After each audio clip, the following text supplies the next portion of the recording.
Welcome to studio news. தரக்காம யார் அப்படி பார்க்க போகிறோம்? வைத்தியலிங்கத்தை பார்த்தீங்கன்னா டிடி தினகரன் சசிகலா வந்து சந்திச்ச பின்னணியில் பார்த்தீங்கன்னா அதிமுக ஒன்றிணைய போதுன்ற மாதிரி சொல்கிறாங்க. டெல்டா பகுதியில் இருக்க தொண்டர்கள்லாம் பார்த்தீங்கன்னா ஓர் அணியில் திரட்டதை போகிறதாகவும் தகவல் வெளியாக இருக்குது. அதே மாதிரி அதிமுக முதலமைச்சர் வேட்பாளரே பார்த்தீங்கன்னா ஓபிஎஸ் தான்ற மாதிரி பேச்சுக்கள் இப்போ போயிட்டுருக்கு. இன்னொன்று என்ன பார்த்தீங்கன்னா எடப்பாடி பழனிசாமி பேட்டி கொடுக்கும்போது ஒரு 6 மாதம் பொறுத்துனுக்க எல்லாம் வெளிப்படையாக தெரியுன்ற மாதிரி. ஸோ இந்த 6 மாதம் பார்த்தீங்கன்னா எடப்பாடி பழனிசாமி பணிஞ்சு வந்துட்டாரோன்ற ஒரு கேள்வி இருக்குது. ஆனால் அண்ணாமலை என்ன சொல்கிறாரு, முதலமைச்சர் வேட்பாளர் நாங்கள் தாங்க வந்து எங்கள் தலைமையில் தாங்க அங்கே தான் அறிவிப்புன்ற மாதிரி சொல்கிறாங்க பாஜக தலைமையில்.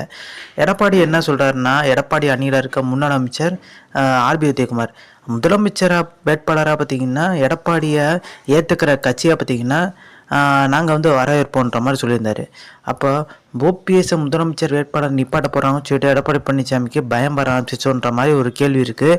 ஸோ எடப்பாடி பழனிசாமி இப்போ வந்து கூட்டணிக்குள்ளே வந்துடு என்னை முதலமைச்சர் வேட்பாளரை முன்னிறுத்தினா போதுன்ற மனநிலை தான் இருக்காரு. அதே மாதிரி இந்த பொதுச்செயலான்னு சொல்லிட்டு பார்த்தீங்கன்னா செங்கோட்டையை மென்ஷன் பண்ணி காமிச்சதெல்லாம் சசிகலான்ற மாதிரி பேச்சுக்கு போயிட்டுச்சு. இன்னொன்று விஷயம், இந்த ஆய்வு கூட்டத்தில் வீடியோ கான்ஃபரன்ஸில் பெரிய லெவலில் பார்த்தீங்கன்னா செங்கோட்டையோட வாக்குவாதம் பண்ணார் ஒரு தொண்டர்.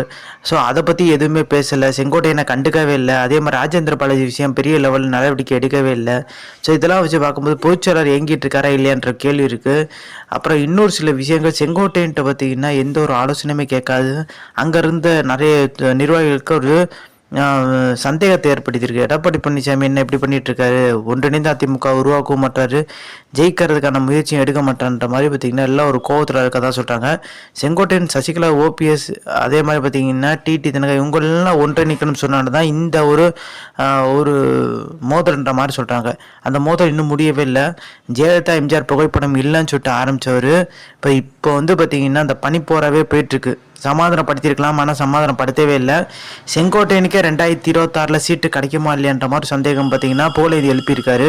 வித்யாவுக்கு பார்த்தீங்கன்னா ராஜ்யசபா சீட்டு கொடுக்கறதுக்கு அதிகப்படியான வாய்ப்பு இருக்குது. அதே மாதிரி கோகுலேந்திரா பார்த்தீங்கன்னா ஓரம் கட்டிட்டாங்க. எப்பயுமே பார்த்தீங்கன்னா மகளிர் தினத்தன்னைக்கு பார்த்தீங்கன்னா சைடில் கோகுலா, இந்திரா, வளர்மதி தான் இருப்பாங்க. இப்போ அந்த இடத்துக்கு பார்த்தீங்கன்னா கோகுலேந்திரா பதிலாக இன்னொருத்தவங்க வந்துட்டாங்க, கிருத்திகான்னு சொல்கிறவங்க.